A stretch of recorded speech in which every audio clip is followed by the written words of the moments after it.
नमस्कार मित्रांनो, law in Marathi चॅनलवर आपलं स्वागत आहे। मित्रांनो, आज आपण भारतीय साक्ष अधिनियम 2023 मधील कलम 2 यामध्ये पुराव्याची व्याख्या या संबंधीची माहिती आपण या व्हिडिओमध्ये पाहणार आहोत। तत्पूर्वी तुम्ही आमच्या चॅनलवर नवीन असाल तर चॅनलला सबस्क्राइब करा, बेल आयकॉन प्रेस करा, जेणेकरून आमचे नवीन व्हिडिओ तुमच्यापर्यंत लवकरात लवकर पोहोचतील। चला तर मित्रांनो, थोडाही उशीर न करता व्हिडिओला आपण सुरुवात करूया।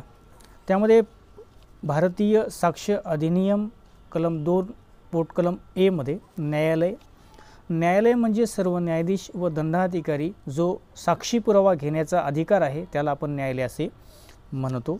त्यानंतरचा आहे कलम 2 पोटकलम बी, निर्णायक पुरावा म्हणजे एखादी घटना जाहीर केली असेल ती दुसऱ्यासाठी निर्णायक पुरावा असेल। न्यायालय एका घटनेच्या पुराव्यावरून इतरांकडे या दृष्टिकोनातून तो सिद्ध झाला असल्याचे पाहिल आणि पुरावा अमान्य करण्यासाठी ते पुरावा देता येणार नाही। उदाहरणामध्ये एखादी महिला 145 दिवसापूर्वी जन्मलेले मूल तो तिच्या माजी पतीचा कायदेशीर मूल मानले जाते, तेव्हा घटस्फोटानंतरही जन्मात आलेलं मूल कायदेशीर आहे सिद्ध करण्याची गरज नाही मित्रांनो। त्यानंतरचा आहे मित्रांनो वस्तुस्थिती नाकारणे। जेव्हा न्यायालयासमोर बाबींचा विचार केल्याच्या नंतर एखादी वस्तुस्थिती अस्तित्वात नाही असे मानते किंवा तिचे अस्तित्व नसते इतके संभाव्य मानते की एखाद्या विवेकी माणसाने विशिष्ट प्रकरणाच्या परिस्थितीत ती वस्तुस्थिती अस्तित्वात नाही या गृहीतावर कृती करावी, तेही ती वस्तुस्थिती नाकारली जाते असे म्हटले जाते। उदाहरणार्थ, जर एखाद्या आरोपीकडे गुन्ह्याच्या वेळी आरोपीची इतरत्र उपस्थिती दर्शवणारे अनेक विश्वासार्ह साक्षीदार आणि व्हिडिओ पुरावे असतील तर न्यायालय आरोपीच्या गुन्ह्याच्या ठिकाणी उपस्थित होता हा आरोप खोटा ठरू शकते। त्यानंतरचा आहे मित्रांनो दस्तावेज म्हणजे एखादी अक्षरे, आकृती, चिन्ह यांच्या आधारे कशावरही अभिव्यक्त किंवा नमूद केलेला विषय याला आपण दस्तावेज असे म्हणतो। तसेच इलेक्ट्रॉनिक आणि डिजिटल रेकॉर्ड हे दस्तावेज यामध्ये समाविष्ट करण्यात आलेला आहे मित्रांनो।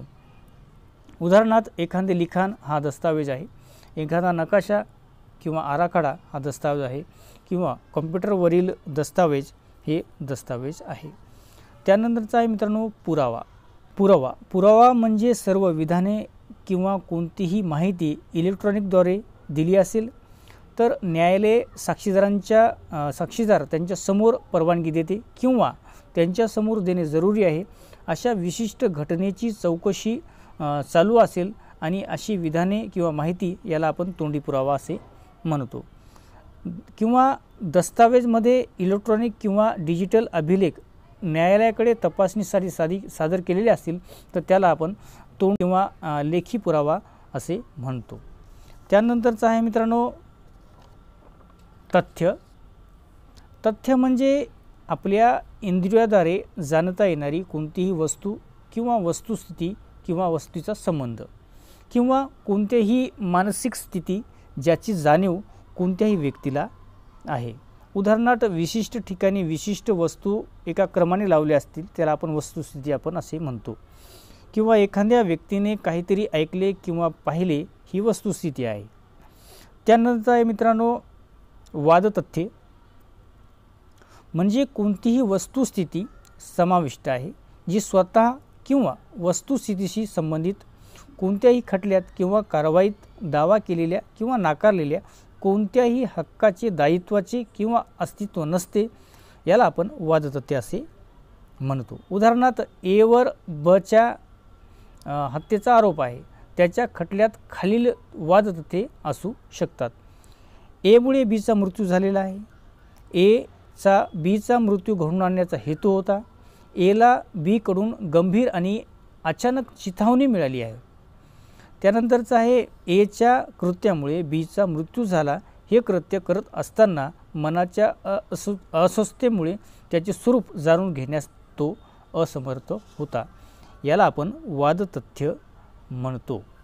त्यानंतरचं आहे मित्रांनो गृहीत धरणे, ज्यावेळेस या अधिनियमाने निर्देश दिले असतील की न्यायालयाने घटना गृहीत धरल्या पाहिजे, अशा घटना जोपर्यंत सिद्ध केल्या जात नाही तोपर्यंत त्या सिद्ध झाल्या आहेत असे समजले जाईल. त्यानंतर तर सिद्ध झाले नाही. मित्रांनो, एखादी वस्तुस्थिती जेव्हा सिद्ध होत नाही किंवा नाकारली जात नाही तेव्हा सिद्ध झाली नाही असे म्हटले जाते. त्यानंतरचं आहे मित्रांनो सिद्ध झाले.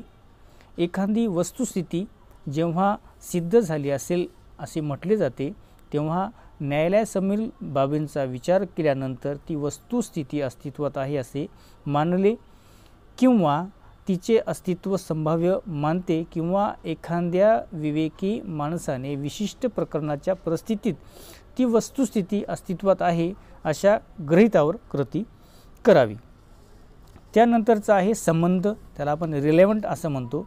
एखादी तथ्ये या अधिनियमाच्या उपबंधना निर्देश केलेल्या कोणत्याही एका प्रकारे दुसऱ्या तथ्याशी संबंधित असेल तेव्हा ते त्या दुसऱ्या तथ्याशी संबंधित आहे असे म्हटले आहे.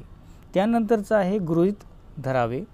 मित्रांनो, जेव्हा जेव्हा या अधिनियमाद्वारे न्यायालयाला एखादी वस्तुस्थिती गृहीत धरण्याचे निर्देश दिले जाते तेव्हा ते ती वस्तुस्थिती सिद्ध झालेली मानेल जोपर्यंत ती नाकारली जात नाही.